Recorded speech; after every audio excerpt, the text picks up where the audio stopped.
What if the reason you're still not feeling well has nothing to do with how hard you've been trying to heal? Because here's what I see all the time, especially in high achieving women. You've done the work, you've invested in your health, you've followed the protocols, taken the supplements, gone to the appointments, and yet your body is still speaking, still holding patterns, still cycling symptoms, still asking for something deeper. So the real question becomes, what if healing isn't about doing more? What if it's about listening differently? In today's episode, we're going to close the gap between symptom management and true healing. Because most people have been taught to treat the body like something is broken, something that needs to be fixed from the outside. But what if your body isn't the problem? What if it's actually the intelligence guiding you back to yourself? Today, I'm joined by Marcus Fernandez, who has spent over 30 years helping people understand how to work with the body instead of against it. And in this conversation, we're going to explore what it really means to heal at the root, not just physically, but in the way you relate to your body, your health, and your power. So if you've ever felt like you're doing everything right and still not getting the results you want, this episode is going to show you what's been missing. Ever wonder how you check every box and still feel empty inside? Welcome to Rewiring Health, the space for the woman who holds it all together on the outside while quietly losing pieces of herself on the inside. The woman who fawns to keep the peace, overachieves to feel worthy, and sacrifices her needs to avoid disappointing anyone. Here, you will learn a new way. Each episode will help you understand your nervous system, break the patterns that drain you, and rebuild a life rooted in self-respect, calm confidence, and genuine inner peace. I'm Kelly Kessler, and this is your homecoming. Let's dive in. Have you ever noticed your skin reflects your stress? I used to struggle with mine, dry, dull, reactive, until I started pairing nervous system regulation with products that actually honor your body. That's why I love Milk and Butterflies. They handcraft every formula with 100% organic ingredients and powerful aromatherapy oils. They aren't just products for your skin, they're rituals that restore hydration, resilience, and calm even in the busiest seasons of our life. You can try them for yourself and feel the difference. Head to Milk and Butterflies and use my promo code Dr. Kelly for free shipping. That's DRKELLY for free shipping. Also, check out the link in the description for the podcast. Welcome to Rewiring Health. I'm so honored to have Marcus Fernandez on the podcast today. So thank you so much for joining me. Very welcome, Kelly. Very welcome. Yeah, so we're just chatting for a little bit. This is going to be such an awesome conversation. But before we dive into everything, I would love to hear your story. What brought you into this field to really helping people get to the root of some of their health issues and navigating that in a different way? Yeah, absolutely. Yeah, for me, came from a very typical working class family. You know, if I got sick, we went to the doctors. Often my mum would take me to the doctors. My dad would be working. Very typical family dynamic back in the 70s. And I didn't really have any sort of inclination towards natural remedies. I mean, when I was around, I'd been in a band a long time. So from the age of like 14 and 15, I was in a band, and I was going to be a rock and roll star. And we talked earlier about Bruce Springsteen and New Jersey, and my greatest inspiration, because I was a big The Boss fan, was to get to Asbury Park in New Jersey. And when I was about 20 years of age, I used to get a lot of sore throats, a lot of tonsillitis from singing. When we were, gigging in pubs, I was smoking, I was drinking, really pretty hedonistic lifestyle. And when I used to get sick, this tonsillitis, I used to just go down to the doctors, get some antibiotics, and it would deal with it, but it'd always come back at some, it'd always regularly come back. It never really sorted it out. But I didn't know any difference, Kelly. That was the only thing I knew. So anyway, I was a poor musician because we only got paid when you did your gigs, and then we blow the money. And we were going to do a tour of Germany. We had a single out. Remember those in the old days, singles? I had a single out, and we were going to do a tour of Germany, but I had no money. And I thought, I need to get some money together to go on this tour, because we didn't get paid until we did the gigs. And the only job I could get was working in a nursing home with elderly people. Now, this was so far removed from my reality. Okay, I can't tell you, but I couldn't get any of the job. I tried everything. It was a recession in the UK at the time, in the early 90s. And so the only job I could get was working in this nursing home, working with the elderly with dementia. And I started working there. And after probably about a week or so, I was having a cup of coffee in the coffee room, and one of the nurses who worked there said to me, she said to me, she was talking about this course she was doing. I wasn't really listening, if I was honest. And she said to me, "Oh, Marcus, I think you'd make a great homeopath," right? After chatting. And I thought, what? I'd never even heard the name before. I didn't know what the hell she was talking about. And she explained to me what homeopath was and about homeopathy, natural medicine. And basically, all that healing wisdom you need is within you, and you've just got to tap into that. And she said, look, I'm doing this course. I'm going to this open day. It's a 4-year practitioner course. I'm going to this open day to learn more about it. Why don't you come with me? It was a couple of hours drive away. It's going to be like the following week. And I said, no, look, I'm a rock and roller. I'm in a band. Da da da da. And she said, no, I think you should come. I really got the strong feeling you should come with me. And I said, no, you're okay. I made my excuses and I left the coffee room. But then every time I saw Kelly, honestly, every time the corridor, wherever I saw her, she said, Marcus, I've been thinking about you. I think you should come with me. Really do. And in the end, I thought, maybe she's just lonely. Maybe she wants somebody to go along with her for a ride. I said, okay, I'll go with you. I said, but I'm not signing up to anything. I'll come with you. Anyway, the day before this open day, I was trying to find ways to get out of it. But the day before, I woke up with this tonsillitis. And I thought, oh, God, here we go. So I tried to get in to see the doctors, couldn't get to see the doctor. And I thought, right, little idea. So I'm going to try this homeopathy stuff. So I get the bus into town, go to the local health food store, and asked if they had any remedies, homeopathic remedies. Said, yeah, in the back. I went in the back, and there's all these remedies on these little, I don't know if you've seen the remedies, like little white bottles. But they had all these strange names, like, arsenicum, pulsatilla, nux vomica. And I thought, God, what a great name for a band. But all these Latin names for these remedies, arnica. I didn't even, never heard of arnica, but, at that point. And there was a little leaflet, and I looked through sore throats and tonsil, and I found a remedy. There was a remedy called gelsemium. I thought, well, that sounds like me, because I had this really bad throat, but also had like a band across my head, headache, and I felt really fatigued and tired. So I bought it, took it home. And I remember I sat in the chair and I opened the bottle and I said, right, if this works, I said this to myself, if this works, I'm going to go to the open day. And if it doesn't work, I'm not going to go. And I took one. And I must have fallen asleep because I woke up 2 hours later and I was absolutely wringing wet with sweat after taking this remedy. I thought, whoa, wow, that was powerful. It didn't just like knock me out. I fell asleep, but it was like my healing, the power was working, whatever this thing was. And I took some more of it, and I was just sweating more. And this happened all day. And I remember going out to the pub that night with my friends, and they said, "Oh my God, you look terrible. You need to go home."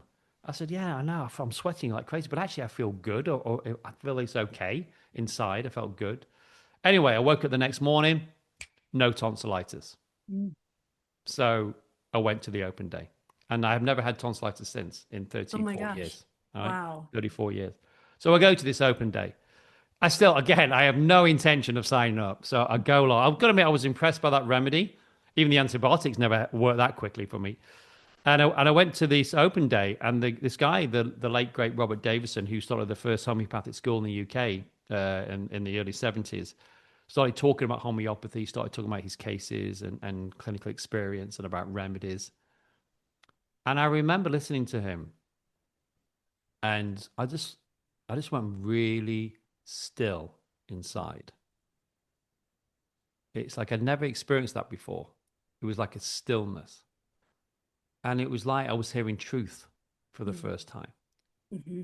And it wasn't his words, it was what was behind his words. Some parts of me knew what he was saying to be true. And I thought, if this is true, what he's saying, how come the whole world doesn't know about homeopathy? I just couldn't believe that I'd never heard about this before. And then my second thought was, I'm going to make sure the world does know about it. And I signed up. I didn't have any money to pay for this course. It was starting in September. This was about May time. But it just pulled me in.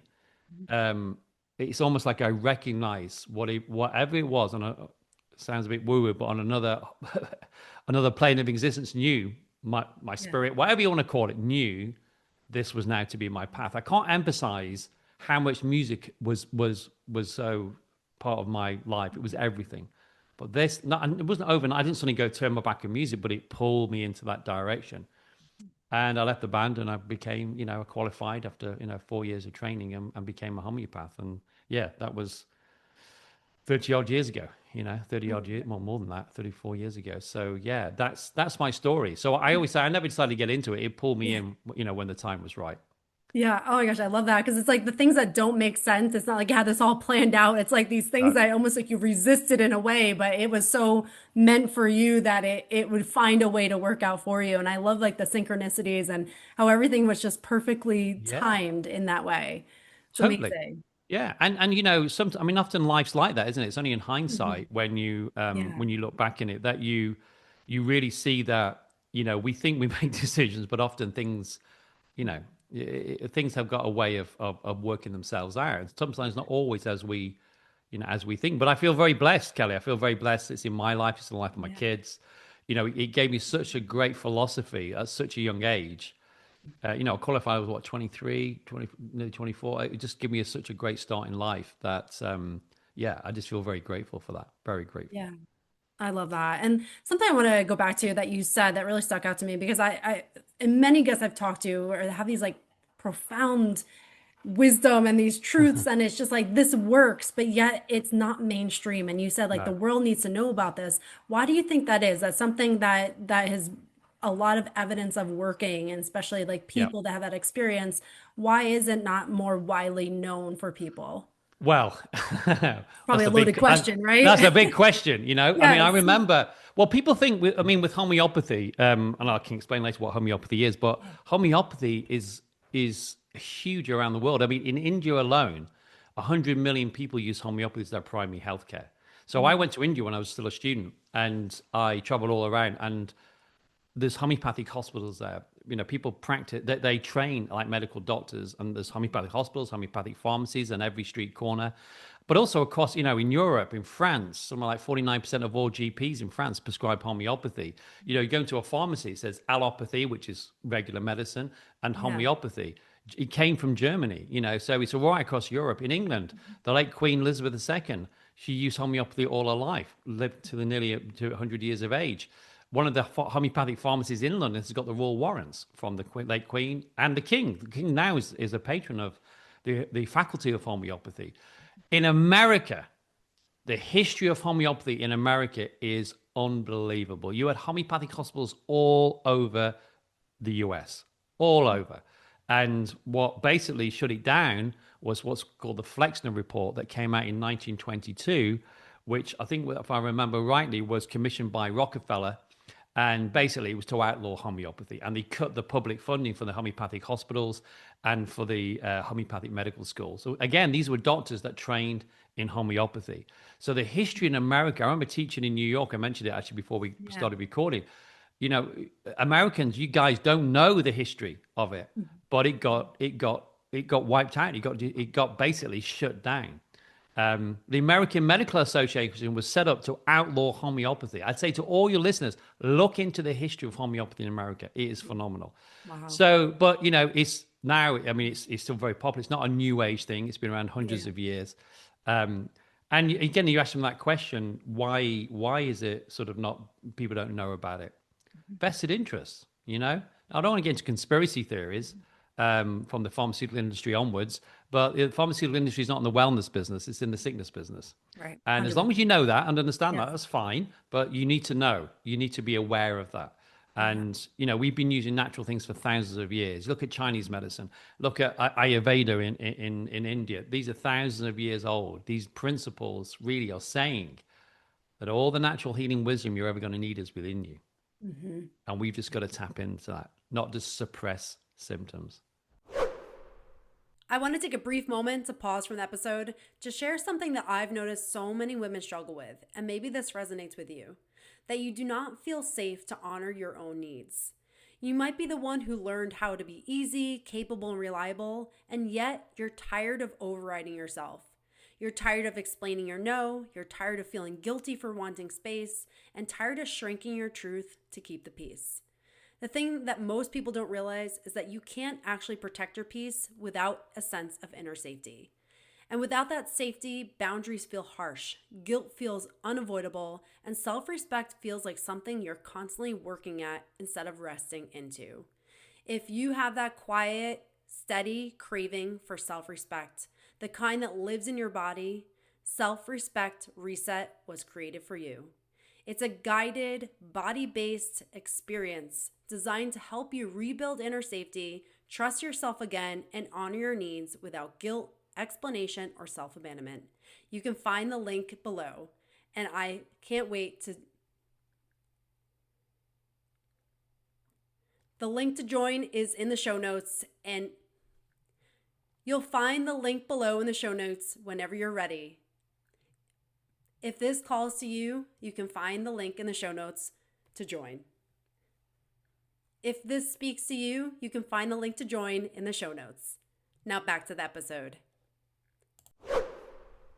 Yeah, I love that. I am what I've experienced and seen, especially this is my view from being an American is that there's so much outsourcing of our power and that we think somebody else knows better than us and that there's some magic fix that somebody will present us, but it really is bringing it back in us and realizing our own power to navigate this, that we know our bodies better than anyone. And that's the power of it. And I would love, we've talked about homeopathy, but can you just, tell us a little bit more? What is homeopathy? What does that look like? Sure. So homeopathy, the actual name, it means comes from, basically it's homeopathos, which means similar suffering. So basically how it works is I give you an example. If you chop an onion up, your eyes water and your nose runs. Well, we use onion in a very diluted amount for people with hay fever, for example, or cold with similar symptoms. Their eyes and nose, the eyes are running, the nose is running. So whatever can cause something in a large amount, in a small amount, it can cure it. So it's called like cures like, or the law of similars. So again, another good analogy is coffee. If you drink a lot of coffee, you get really wired, your whole nervous system is like this, and you're running around and, your mind's going 1,000 miles an hour. And you're really strung out. You can't sleep, Well, we use coffee or kefir as the homeopathic remedy made from coffee, but in a very diluted amount for people that have those symptoms without drinking coffee. So say you're stressed and you think about a lot of things and you can't sleep, and then you would use the remedy kefir and it calms down the nervous system. So whatever can cause something in a large amount, in a small amount, it can cure it. To me, it's such a simple law, but it's effective, Yeah. And so what we do in homeopathy is very individualized. So you could all have, 5 people could have a cough, but you would have different symptoms. Each person, if you listen to them, they would have different symptoms. So you could have a cough, which is quite a loose cough, producing a lot of yellow mucus, worse in the morning. You might be quite thirstless, and when normally you're thirsty, you don't really want to drink. And you may feel a little bit weepy, a little bit, weepy and a little bit, feeling a little bit insecure, a bit upset. So that's one remedy, okay? Now, I could have a cough where it's dry, it's hacking. Every time I cough, I've got to hold it because it's so sore. I've got a headache as well. I'm really thirsty and I'm really irritable. It's like, keep away. So we've both got a cough. And if you went to the pharmacy, they would give you a cough mixture, right? One size fits all. That's so last century, it's like, it's got to be individual to you. So you would, if you, with all those symptoms I described about you, you would have fit the remedy pulsatilla. Pulsatilla has yellow mucus, worse in the morning, thirstless, gets quite weepy and quite clingy. Where I'm irritable, hacking, I've got to hold my chest when it coughs, and I'm thirsty with a headache, that's the remedy bryonia.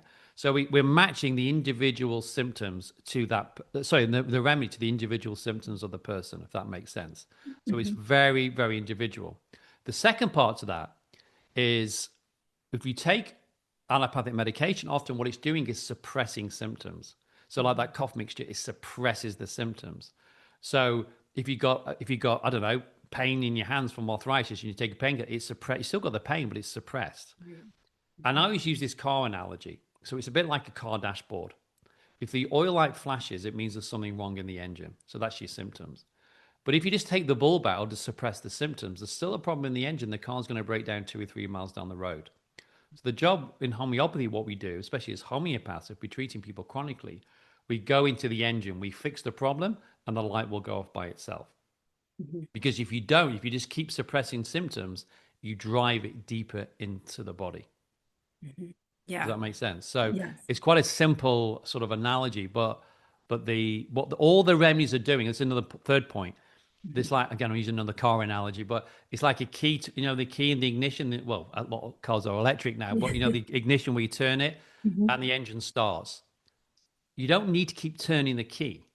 Mhm. So with the remedy, you take a remedy and it stimulates the body to heal itself because it knows what to do, and you just let it. You may need to give the remedy once or twice. You don't need to keep taking it. So that's the difference between allopathic medicine. When often you've got to take a course, you've got to take it at like this way. With homeopathy, it's different. You're trying to stimulate the body to heal itself, and that's where all the work goes on. Yeah, I love that. I'm such a firm believer in like getting to the root of something rather than, it's like weeding. You don't want to just clip off Yeah. the leaves. You have to get to the root if it don't Well, want that's to. another good analogy, isn't it? You Yeah. chop down weeds, what happens? Grow back thicker. Exactly. Yeah. You Unless know? you get the root out, it's going to continue to go. Yeah. With Yeah. that, if someone's experiencing symptoms, they take the remedy, is that something that they would have to continue to take, or is No. that something that once the symptoms are gone? Yeah. So you got two types of situations: acute, Hmm. which normally in an acute, like a cough or a cold, there's a beginning, there's a middle, and there's an end, and then it's resolved. Chronic disease is more where it's an ongoing sort of situation that doesn't really resolve itself, like, for example, arthritis.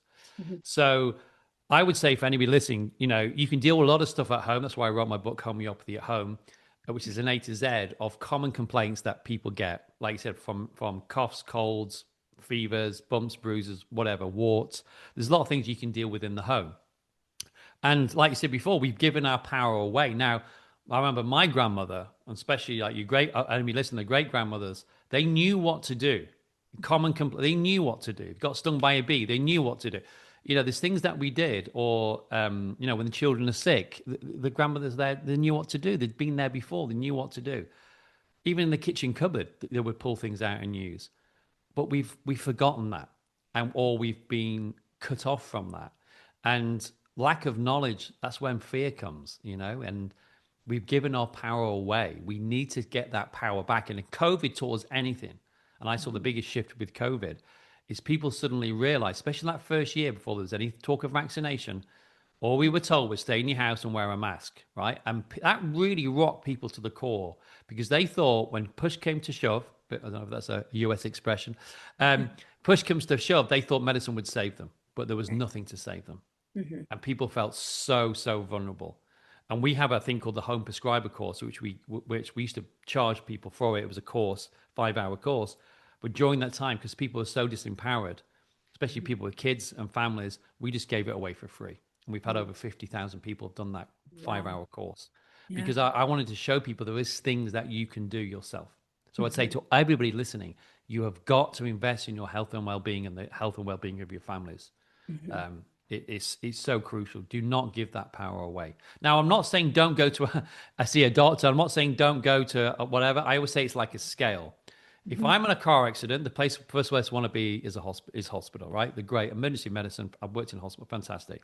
It'll put me back together again, or emergency life saving, amazing. I'll be taking arnica if I'm conscious, but Hmm. if I've got a chronic disease, I'm going to look at other ways to try to get my body to heal itself before I go down the surgery route or down the drug route. So it's a scale. We don't have to be polarized, like, oh no, I never do that, or I only do this. No, Hmm. make an informed choice at the time for whatever you need to do. Yeah, I think that can't be shared enough because I see it here. It's like so many people are, yeah, they're not feeling well and they jump right to the doctor and like Yeah, they get the antibiotics right yeah, away, and yeah, it's like not giving your body a chance to do what it is capable of doing. exactly. And then I love what you share with the allopathic, homeopathic Yeah, medicine, is that being able to notice other things that you can use to help with that. And one question I have with that is like if you have some exposure to something, or say, so many foods are processed now, that's causing a lot of like yeah, disease and everything. Like there's a lot of things that you have to really be like yeah, so consciously aware of. If yes, you yeah. have that and say you're eating processed foods, but you're experiencing the symptoms, How does that work with like homeopathy? Is it like, okay, we need to stop what you're doing here and stop eating this and that, or is that going to help Well, navigate? yeah. Well, a good example would be, say, digestive issues. So if Right. they've got people got to come in with digestive issues, and you, for example, say they contact you, or maybe people listening now, say they've got issues with the digestion. I don't know, indigestion or diarrhea or whatever, bowel issue or whatever they've Yeah. got. And so they can start taking the remedy, like a remedy called Nux vomica, Hmm. which is also a big hangover remedy, by the way, if anybody listening. It's a big hangover remedy, but it works in the liver and the digestion. Now you take it, but if you carry on with your lifestyle, it's going to palliate it, okay? Hmm. Because the actual cause behind it is your diet, okay? Hmm. So it will Yeah. help, but when as soon as you stop taking the remedy, it will come back because you're not dealing with the cause behind it. Hmm. So that's a really important point, actually, Kelly, you bring it up, because often with part of my job as a practitioner is also education. Hmm. So I mean that's the word of what the meaning of doctor really means. It means teacher. It's Yeah. about we need to also help educate people. So, and I walk the talk. I don't give any advice that I don't follow myself because I think we have to be examples of health and well-being. However, a lot of doctors, dentists, often have got Right. issues. Not all doctors and dentists. I've got some great friends who are doctors and dentists, but we have to walk the talk. Hmm. But I normally talk about the MEDS framework. It's called MEDS, MEDS. And what it's an acronym. And basically, M, that's what I say to people, and my clients and my patients. M stands for meditation or mindfulness. We have to have some form of meditation and mindfulness practice in our lives. Now, that can be a 5 minute every day where you give gratitude or you sit and in silence. Some people can call it prayer, whatever you want to call it. You need to have that as part of your life, even if it's 5, 10 minutes a day. Some part where it could be first thing in the morning before the kids get up, or last thing at night when the kids have gone to bed. Finding Right. those quiet times. Yeah, I know that one. Speaking my Um, language. exactly. Yeah. But that just that quiet time where you Yeah. just sit and it's contemplation, however you want to call it. The Hmm. studies show this, especially with meditation. I'm a meditator since Yeah. my early 20s. Hmm. It has such a profound effect on our immune system. So not just in our mental state, emotion, but on our immune system. So there's lots and lots of evidence. So we need to have that part of our life. So these are the four pillars. Pillar Yeah. number two is E, which is exercise or movement. We have we have to move. This whole thing, people working at home now, people aren't really moving at the table, the desk, or particularly men, actually. I mean, not women as well, but men. I see men who sit all the time, and I see so many men with prostate issues. Mm-hmm. Because you sat constantly, aren't you, on that perineum. They may, if they go to work, they drive to work, they get in the train, they're sitting, Right. they get to work, they sit in, they have the lunch by the desk, they're sitting, they go home, they sit. Mhm. A lot of sitting goes on, but we need to move. And what that means is frequent movement Mhm. or have a standing desk that you can move, but you've got to move your body. So crucial. And we know that. Or exercise. You have to exercise. You have to do, and again, you got to find that level for you. And that can be, especially you get to like 50, like I am now in my 50s, strength work is really, really crucial, doing strength as well. But again, that can be anything. You can also do things like, yoga or whatever you want to do. But you've got to be cultivating that vitality. So that's crucial. And D and the meds is for diet. Now, or nutrition. I mean, people say to all the time, well, what shall I eat? And my advice, Kelly, is really quite simple. I say to them, eat real food. Mhm. And the people, I can't be surprised when people say this to me. They go, well, what do you mean by real food? I say, well, if your grandmother would recognize it, it's real food, or your Mhm. great grandmother, it's real food. If it comes out of a box, it's often come from a factory. So try Right. to, and I'm pretty loose with people. I say, look, try to make 80% real. You can cheat in that 20%, but make sure you got to have 80%. Obviously, organic if you can get organic and a good variety, but eat real food. Mhm. And that always shocks me. And the last final one is sleep. The biggest one of all of those is sleep. Mhm. And people listening out there, you know what it's like if you're sleep deprived, or especially with kids, and you're up all night, or they've got colic, or teething, and it goes on for days, and it's like torture. And they use it in torture, don't they? They use sleep deprivation in torture, but it Yes. knocks everything else out. Yeah. Right. Um, and so that I'd say is the key key. And so my advice is those four things. You've got to get them in alignment, because I can give you all the remedies in the world, or you can take all the remedies, and it's got to have something to work with. Mm-hmm. So if you, it's about being conscious. I think it's about taking charge. So the more conscious we are about taking charge and looking after ourselves, then the better the outcomes are going to be. The better the outcomes are going to be. So that's often my advice, really. With people. Yeah, I appreciate sharing that because it just takes it in like the holistic approach. Yeah. Like, what are all the components that we have to have on board for this to actually be, for us to have a lifestyle that is functional, to have a quality of life. And I know that's something you talk about, and I would love for you to dive into that because I think that's something that we're always trying to like live longer. And you talk about the difference between health span and Yeah. lifespan. Yeah. Do you mind diving into that a little bit more? Yeah, well, I think for me, it really dawned on. It's become more relevant the older I've become, Yeah. because you go through different cycles in life, don't you? And like I said, when you're young, it's like you don't. Like I said earlier on, it was like the whole sex, drugs, rock and roll of being a musician. Yep. But and you can get away with it. I mean, again, Mhm. I haven't drank now I stopped drinking like 26 years ago, because not that I had a problem with drinking, I Mhm. just I just didn't want to wake up feeling crap, Right. and I wanted to feel vital. And I always remember, I'm sure people listening, and you will remember, Kelly, remember when you were a kid, say, I don't know, you're 4 or 5 or whatever age, and at that young age, and you get up in the morning, I'd say it was the weekends, and you get out and you get on your bike, and I'd be on my bike all day, go out for lunch for a sandwich, get back out again. Mhm. And I probably did about 20,000, 30,000 steps as that at that age. Um, and then you woke up the next morning and you want to do exactly the same thing. It's like, Right. what's going on today? What's the day going to bring? I didn't wake up and go, oh, my back's stiff. I think I'll give it a miss on the bike today because I'm feeling. No, why? Because we had vitality. Mhm. And that's the thing, because you can have energy from a can of Coke. Energy vitality is something that's different. Mhm. Vitality is that zip, that joy for life, that sense of contentment within yourself. Just yeah, that feel of peacefulness or sensation. Vitality is, if your mental cycle is online. It's in a rhythm. If again, sleep is good and in a rhythm. It's waking up refreshed in the morning. So for me, I stopped drinking that because I wanted to be that. I got to admit, it's one of the best decisions I ever made. Mhm. And honestly, I love drinking. It was great. Mhm. But I had a choice. I could either do that or do this.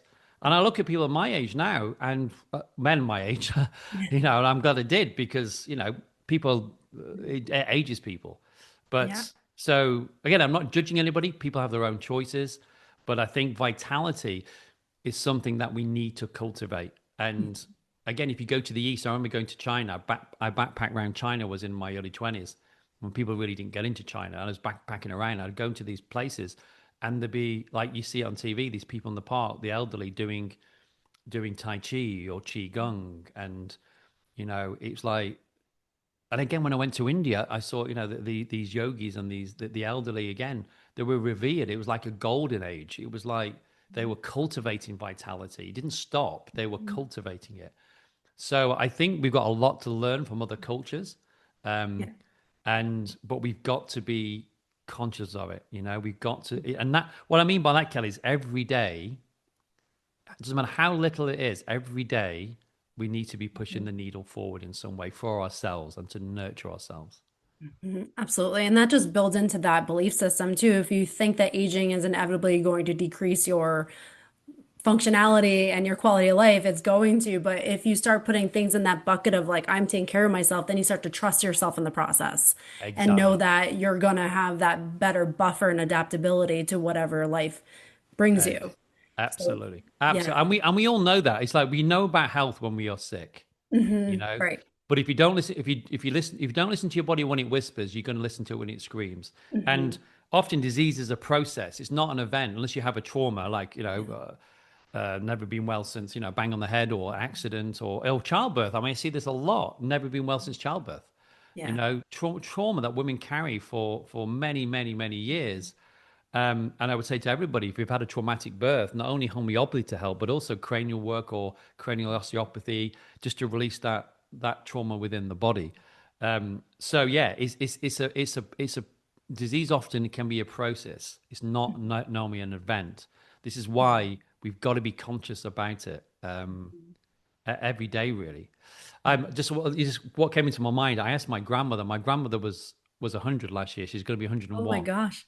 And Wow. I said to her on her 100th birthday, she got a card from the king. That's what happens Oh my in England. gosh. When you're That's 100, cool. you get a card from the king. She was very pleased by that. I said to her, I said, "What's the secret? What's the secret of being Yeah. 100? It's like." And she said to me, "Well, what?" So I said, "What advice?" I didn't say the secret. Sorry, I said, "What Mhm. advice could you give me of being 100? Because you'd like actually double my age." And she said, "Don't worry. Don't worry about anything." Mm. And that really took me back, actually. It really went, whoa, I Yeah. wasn't expecting that. She said, look, whatever's going to happen is going to happen. And, we often either thinking about the past or we're worried about the future. Mhm. And she said, just enjoy it. She said, I'm just thankful every day I open my eyes and I'm here, Mm. And it was really good advice because, look, Yeah. how often do we how often do we do that? We're often either worried about the future or dwelling in the past. But Yeah. again, back to young children, you think of kids at a certain age, up to a certain age, they are living in the moment, moment to moment to moment. They're not worried about anything. They're not dwelling anything. Mm-mm. Okay, they might cry and because they want, and then you offer them a biscuit and bang, they're sort of, they've forgotten Yep. whatever the trauma was. So, we've got a lot to learn at both ends of those spectrum of being Absolutely. elderly and being young. It's like, Mm. yeah, and life's brief. We don't know how long we've got.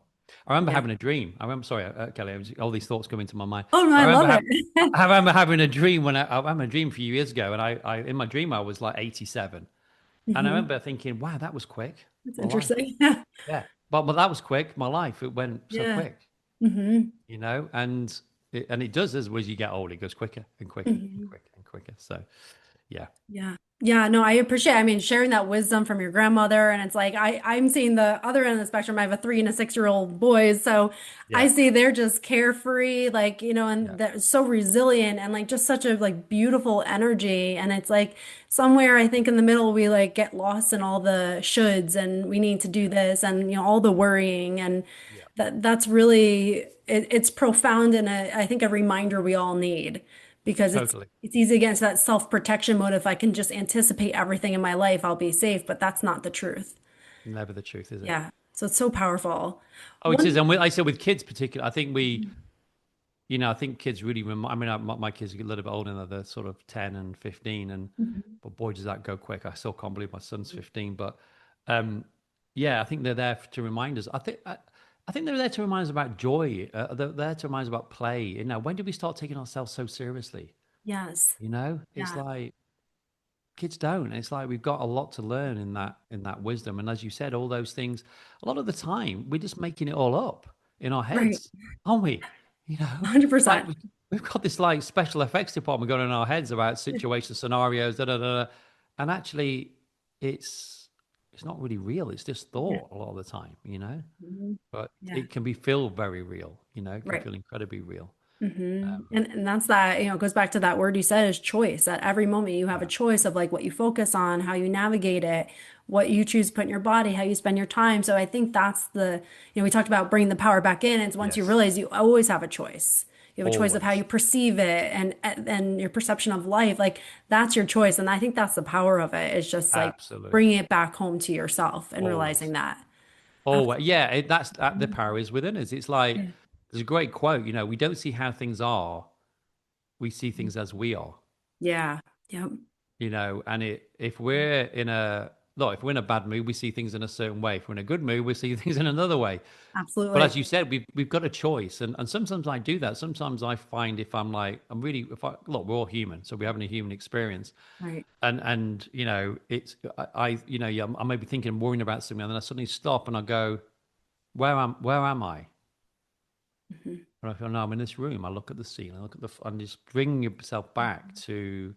That's why walking in nature is great, or anywhere where you can just go, I'm here, I'm in the present, I'm in the present moment. Yeah. And that's why I find meditation is so good, because Mhm. you'll find when you do regularly meditate, and I'm not talking say meditating for 2 hours a day, I'm talking about even you just do 10 minutes, but regularly, Mhm. all of a sudden you find all of a sudden moments of clarity in the day, or Yeah. moments of peace in the day, and all you're doing is just reconnecting back to who you are, Mhm. you Yeah, know. absolutely. I always the way I say it's like, the sky is always blue. It's just how much cloud coverage is there, but it's always blue. And that's the same thing with all of us. It's always there. It's just we have Ye- cloud coverage we have to kind of work through. what have you just said there is so profound in Mhm. its simplicity, because you're absolutely right. It's like I remember the first time I went in an aeroplane, and I remember thinking, Mhm. and I was quite old actually when I went, probably about 19. Mhm. And I remember going, it's always cloudy and rainy in England, as you know. Yeah. We went above the clouds and it was blue sky and the sun was shining. And it really dawned on me, I thought, oh my God, the sun's always shining. It's always a blue Yeah. sky. And Right. you're right. It's a bit like the clouds are just our thoughts, they Hmm. come and they go, but actually we're always connected Hmm. to Yeah. who we really are. But the clouds, it's like a layer, just stops us feeling that. Hmm. You're absolutely right. I mean, it's a very Yeah. profound thing you said then, Kelly, because Hmm. just to remind to all of us, we're always connected, and we Yeah. have moments, don't we? Like I remember a thing with my children when they were little, probably about 4 and about 9, being on a beach, and it was nearly the sun was going down. We'd had a lovely day at the beach, been such a warm, lovely day, and I just saw them playing, and I suddenly was in that moment, Mhm. and it was a moment of thinking, I just saw it, I was just present, and I just wanted to hold on to that moment, but you Yeah. can't because it slips through your fingers. But Mhm. that's when you're in those, we've all had those Yeah. experiences, suddenly being in present moment where things just you just don't want to be anywhere else. That's it. It's Yeah. perfect wherever you are. And Yeah. then the clouds come. I never Like the waited to weather, see. and it changes, somebody hits somebody Right. and somebody screams, and it all goes into mad So true. chaos. That's why just hold on to the blue sky. I mean, it's Yeah, our health too. We come and we are fully healthy and well, and yeah, it's all the things that we accumulate that then yeah, becomes the cloud coverage of our health. And exactly. yeah, And back it's to what my grandmother was saying about don't yeah, worry about anything, because it's the clouds are the worry clouds. right. And I Yes. think sometimes, we think that it's an inside out world. It's not an outside in Mhm. world. And we can Mhm. say we know that, go, yeah, I know it's inside out, but she really pisses me off. Well, no, she Mhm. can't make you feel anything. Right. It's always up to us, isn't it? It's like you get a text and go and get really annoyed and upset. Well, it's not, all the text is pixels on a screen. It can't make you feel anything. Right. Just like the child thinks the teddy bear gives it comfort, but a teddy Mhm. bear can't, it's an inanimate object. It's just, we think it can. Or it looks like the sun goes across the sky, but it doesn't. We're going around the sun. So, Mhm. we get really caught up in what it appears to be, but it's always Yeah. an inside out world, always.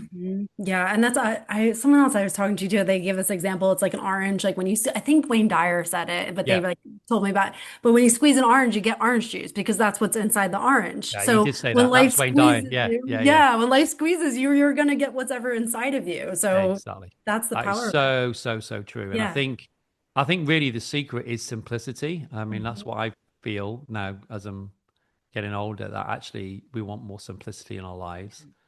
And I think that's the key. It's like keeping things really simple. And yeah, I think, like you said, you squeeze that orange and what comes out, it's like so, so, so true. It's like we need to let go more than we need to accumulate, I think. and Yeah. and I think with our Absolutely. kids, and everybody listen to kids, you got young children as well. And I know people say this, but you don't really understand it, I don't think, sometimes, until you're going through it, is really enjoy being with your children, because they grow up so quickly. And I think I went through a grief when my son Jimmy was like 13, as he became sort of a teenager, because he changed, and there was a Mhm. grief that nobody told me about, really, that Yeah. you go through when kids get older. and it's true. I think just we need to enjoy them. We need to be present with them. Hmm. It's like all they want is our attention. They don't want anything else. Right. Really, they just want our. I remember my little boy was like 2, Jimmy was 2, and I Mhm. was working on my laptop, and he kept trying to close the lid, and I'm thinking he's just messing about, but it suddenly dawned on me, no, he wants my attention. Mhm. How else is he going to communicate to me? No, close it, Daddy. Let's play. Yeah. You know, Oh, and yeah. I think we need to we need to be more present. I think really, Yeah. and it's hard. Look, I know life's really tricky. You know, it's like you're running from place to place, juggling. I mean, thousands of things, and you know, it's really difficult. But we have to make that time. I think. Yeah, you're so right. And I think it's conversations like this. Like, I think it just, I'm hearing this. I'm like, yeah, it's like that reminder that you need. I'm like, when my kids Yeah, get off the bus, I'm going to just be there. I'm just going to be yeah, there. It's like, I think we just need these reminders of like, that's the important stuff, not yeah, everything else that we think we need to get done. So I think it's exactly. something that you can't hear enough because I think we always need those reminders, even if we're in a good routine, you have to be like, Yeah. okay, come back. Yeah. And listen, Yeah. and we're human. So, you know, we mess up, you know, we're parents, we mess up. We don't get it perfect. And then we have Yeah. all the guilt about, you know, Right. not working it all out. But no, it's a learning Yeah. journey, isn't it? But I think the presence thing, I think if we can just Mhm. really connect with that, because it also helps us, you know, it really Yeah. brings us down to that place, Mhm. and but also not to beat ourselves up, because we're never Yeah. gonna, I mean, at the moment, because my kids are older, they're in all these different clubs, and me and my wife Emma, it's like we're just passing ships in the night, because we're like a Yeah. taxi Oh service, my gosh. dropping off, picking up, dropping off, picking Huh. up. My son's in a soccer academy, so this we're driving him all over the place, and but I Yeah. know this won't last forever. Right. And I Mhm. thought, well, how can I change this into a really good positive? And I realized, well, actually, when I take him to these games, they could be an hour drive or whatever, 2 hour drive, I actually get time to be with him, Mhm. and we get time to talk, and we get time to, so it's Yeah. turning it around, isn't it? Lemons into lemon. What's it called? Lemons into lemonade. It's like, how Yeah. can we turn this around and make it more that we can have a place of connection? Yeah. I love Mm. that. Again, going back to the power of choice of how you perceive that. I love Yeah, that. yeah, One thing I would love to, I know you wrote a book, and I would love for you yeah, to talk about your book because yeah, I really love the concept and I know it's been very popular. So tell us a little yeah, bit about your book and like yeah, why do you think that it's become so popular yeah, amongst people? yeah. Sure. So, well, I actually wrote two, but I wrote a book called The Home Prescriber. That was the first book. A company called Weleda. I don't know if we have. Do you have Weleda in the US? I think it is in the US. It's like they do a lot No. of natural skin products, especially for kids, actually, and for babies, Oh, wow. like Yeah. calendula creams and different things. All Weleda. right, we'll There's a definitely little look that up. advert for Yeah. Weleda. They're based on Rudolf Steiner anthroposophical medicine, so it's a whole thing. Yeah. Really good. I think they're based in Switzerland, Austria. Mhm. Um, and so I wrote that short book for them during lockdown. They said, "Would you write a book for a collection of homeopathic remedies?" So I said, "Yeah." It was lockdown, so I did it. And then Mhm. that got picked up by Hay House, Mhm. and they said, "Look, they called me into the office and said, look, we'd love you to write a book on homeopathy, for home prescribers and people in Yeah. the home." And this is a real passion of mine anyway. And they really wanted to get behind homeopathy. So what I did, I wrote a book. It's a guide. It's called Homeopathy at Home, and it's an A to Z guide. So it basically is everything. Starts off with from anxiety to, A all the way through to Z. B, bumps and bruises. C, coughs, colic. You name it, I cover it. Yeah. Things that happen in the home. Not chronic disease. But Yeah. everything from menstrual pain, period pain, Mhm. toothache. It's all in there. And basically, what I've done is because there's thousands of remedies, and I've just Mhm. from my 30 odd years of experience, is for each condition is just give the top remedies that are good for that particular complaint, Mhm. um, and with what's called keynotes. So that means things that you've got to look for that the person would have. So, for example, we talked about like the headache, sorry, Mhm. the cough where you have to hold it like the baroni. So you have cough section. I have the top 5 remedies, and you've got to match which remedy you think is to your cough, for example. Oh, yeah. Right. So it's like, and it's all highlighted what things you need to look out for. Mhm. Also tells you how to use them and how to give them. But also each chapter, each section I do on each complaint, I do things. Excuse me. The top 3 things you find in the kitchen cupboard that could help, Mhm. from chamomile. I mean, chamomile tea bags. My goodness, virtually it's good for virtually everything from a black eye to toothache to, I mean, so many things. Oh, it's got Mhm. things like bicarbonate of soda in there. It's got thyme, the herb thyme, or all the different things that you can use in the kitchen cupboard as well. Mhm. So really, it's a guidebook to people to have in the kitchen. The kids get sick or something happens, that you can reach for the book, and I tell you the top remedies to have at home that you can go and buy. and all the pharmacies, whether you're in the US, UK, Europe, Australia, wherever you are, where to get them from. And also, I've got a little thing at the back. Well, there's two things at the back. There's access to that free home prescriber course I talked about. You can scan the QR code and get access to that. And also, you got access to my Ask Marcus, which is my AI clone, which I built a couple of years ago, actually with a company in San Francisco.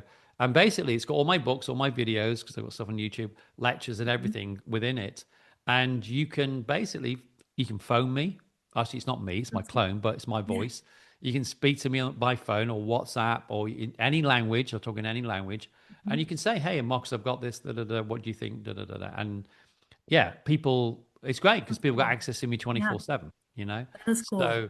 So it's really useful. I get so many comments from people. I was up 2 o'clock in the morning, little Johnny had a fever, and I gave him belladonna. You said, give belladonna. I gave it, it's great. And and they've been chatting away to me for 10 minutes and I'm asleep, you know, in England. That's awesome. So it's just another way trying to get people to give them support, you Yeah. know, around the remedies. And yeah, it's been very popular, you know, number 1 bestseller on Amazon. People really, really love it. So I just want people to use homeopathy, Yeah. you know, and just use it for their families. My key is always about families and parents using it, because it will change. It will change your life when you know how to use these remedies. Yeah, I love that. I love how accessible you make it for people and so simple because it's like I know as a parent, like sometimes you're like, "Oh my gosh, what do we do?" And sometimes you're just in that moment and sometimes it's hard to get into a doctor and you're like, "Okay, what do we do for our kid?" And you don't want Exactly. to bombard them with chemicals. Like we try No, to minimize that as much as we can. And absolutely. so I love how accessible and simple you've made it for people. Thank you. Yeah, and that's the idea was, look, I'm pretty simple bloke, as we say in England. You know, it's like I like things to be simple because, you know, because to me, homeopathy is the medicine of the people. And, you know, it doesn't have to be convoluted. But look, I ran a mother and baby clinic for many years before I even had kids, right? And I'd get surprised where people used to bring me little presents or cards after, you know, they've slept for the first time in a week after the child with colic. You gave them a remedy and it helped it. And I remember when Jimmy was born, actually, my eldest, and he was only a few weeks old, and it was the middle of the night as always, and my wife, she had to sleep, and it was my turn to rock him, but he was in so much pain with his colic, and the arch in his back, and you do anything as a parent to Mhm. take away that pain, and it's always the middle of the night, isn't it? It's always 2 o'clock in the morning, Mhm. and. And reached my remedy, and the remedy he needed, I felt, was the remedy called chamomilla, which is made from chamomile, but it's for Mhm. children with colics. One of the number 1 remedies for colics, especially when nothing they do gives them relief, and they're screaming, they're arching the back, and they're in a lot of pain. And I gave him some chamomilla, and as soon as that remedy, it was little soft tablets, so he dissolved, touched his tongue, I just felt his whole body just go, and he let out a little sigh. He just went. Mhm. He closed Oh, his eyes. His oh body my relaxed in my gosh. arms. And I remember thinking that even though I've been practicing homeopathy for a long time, but at that point, treated a lot of kids, different things. I'm always in wonder of what it can do. Yeah. And you know your children, you know your child, and to see a screaming child in pain within really seconds of taking that remedy, just close his eyes and go to sleep. It was that dramatic. And then I Yeah. suddenly realized why parents gave me cards and presents, and because Yeah. they were so grateful they could Oh sleep yeah. and the children wasn't in pain. Hmm. So yeah, it's an amazing thing. I just say to everybody, just try it, just use it, and just see for yourself. Yeah. Oh my Um, gosh. Thank you for sharing that story. Because I mean, it's like I think we've all been in that moment where like I oh just want something to yeah, help. Yeah. or And vomiting, again, vomiting or oh fever or gosh, whatever yes. it is, Yeah. you've just got to, yeah. But Pink listen, eye. I think that's the oh my gosh, the pink eye. what? The Pink what? eye. Oh, pink eye. Yeah. I Oh mean, my I think I God. talk about that. We call it conjunctivitis. Oh yes, Yeah, yeah, yeah. yeah. But that's in the book as well. The different Yeah. remedies. Yeah, things like pink eye and all the things that you have, the bumps, the bruises, the cuts, Mhm. you know. And again, what I say to everybody, look, you got to be sensible. It's like, my son had an appendicitis. He had to have surgery. It was Right. so you've got to be sensible, but there's so much you can do before then. And Mhm. remember, trust your intuition. You know your child better than any doctor on the planet. And this is what I really like to emphasize, especially to mums and with the kids, because really the mothers, let's be honest, they are the gateway to the health of the family. You know, I treat mainly women. I treat mainly women with their kids, and they drag the partners with them. You know, you originally want to come. That's a whole different episode on men. But you know that they are the gatekeepers, and I say your intuition, your that maternal instinct that you have is so strong. Always trust it. Hmm. You know when you need emergency. You know you got to get down that. You Right. know it, but there's lots of things you can do before you go down that route. Hmm. As Yeah. you know, acute things that can happen from sore Right. throats, coughs, colds, or whatever. Hmm. Because what happens is, Kelly, when you take like you mentioned antibiotics at the very beginning. Hmm. What number one, antibiotics are really for bacterial infections. They're not for viral infections. But Alexander Fleming, who discovered penicillin, said if you use antibiotics, we say willy nilly or too much, you're gonna lower the whole health of the nation. That's Right. what's happened. It's happened in the UK or what's happened in the States. Absolutely. So Yeah. now you've got this people with antibiotic resistance, which is really, Hmm. antibiotics should be used right in an emergency situation Yeah. for them. But what happens is when you take a drug like that, what it does, it stops the immune system from working itself. It goes, okay, you guys take over. But when it does that, it becomes weaker. So it's like a Hmm. muscle. The less that you use it, the weaker it becomes. Yeah. So with homeopathy, what it does is like a workout for the system. It stimulates the system to work, Mhm. what we call the vital force in homeopathy or qi in Chinese medicine or prana in Ayurveda. It stimulates that. So it's like building that muscle. It becomes stronger. Every time you're using the remedies, it's becoming stronger. Does that make sense? So Yeah. you're Mhm. really increasing that vitality rather than just Yeah. suppressing it, which we Hmm. don't want. We Right.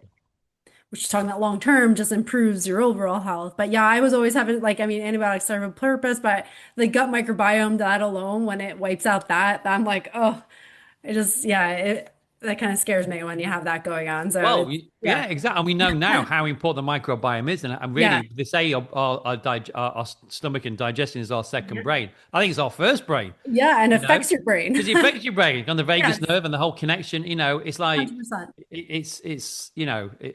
yeah. So you're just Yeah. wiping it out.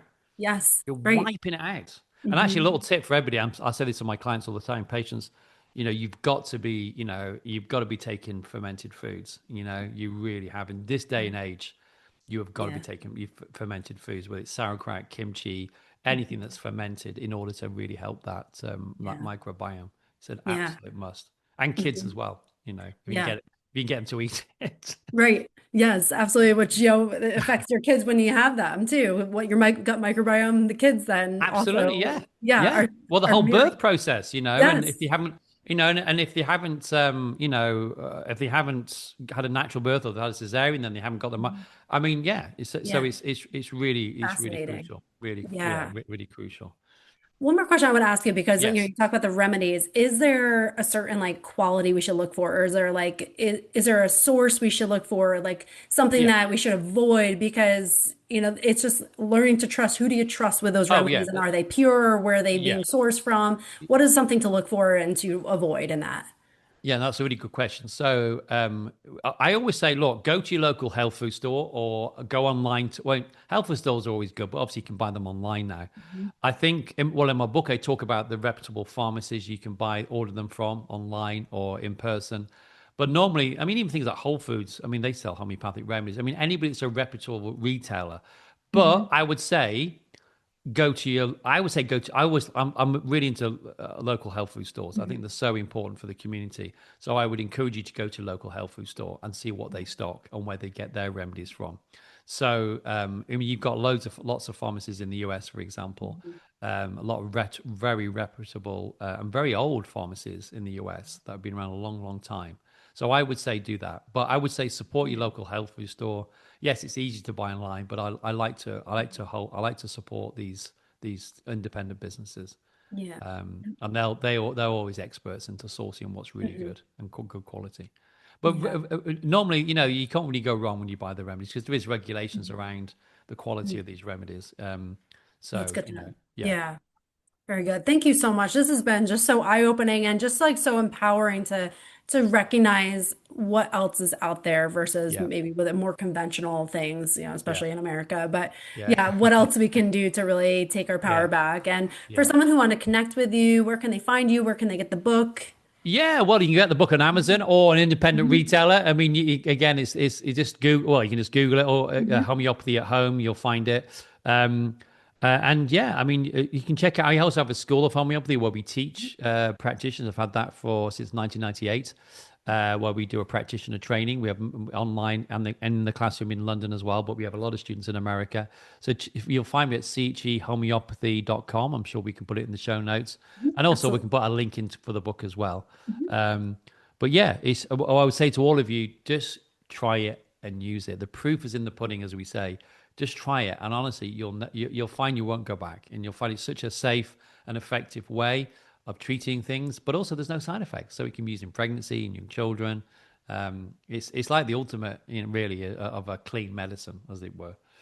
Yeah, thank you so much. This has been amazing. And I will put everything in the show notes. So if you're listening, definitely connect with Marcus, grab the book, and change your life from here. Make that choice, for yourself today. So absolutely, thank you so much. And my pleasure. Well, they always say charity begins at home. I say, look, health begins at home. It starts in the home. So absolutely. Yeah. And your kids will mirror what you do. So it's like if you do the right thing or you do the thing that you find that is helping you, then your kids will also mirror that. And that's just absolutely start a new trend here in your own home. So absolutely. Amazing. I love it. And again, for anyone listening, share this episode with someone you think that could really benefit from it. So again, thank you so much for being here. I really enjoyed this conversation. Thanks, Kelly. Really appreciate it. Thank you. Absolutely. Thank you for spending this time with me today.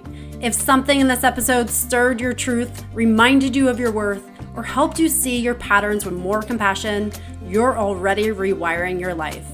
Remember, you don't have to earn your place, overgive to be valued, or shrink to keep the peace. You get to honor your voice, you get to protect your energy, you get to live aligned with who you really are. If you're ready to go deeper, explore more tools, or join a community of women walking this same path, head over to drkellykessler.com. Everything you need to continue this journey is waiting for you. Until next time, take a deep breath, trust yourself, and keep choosing the version of you who feels like home.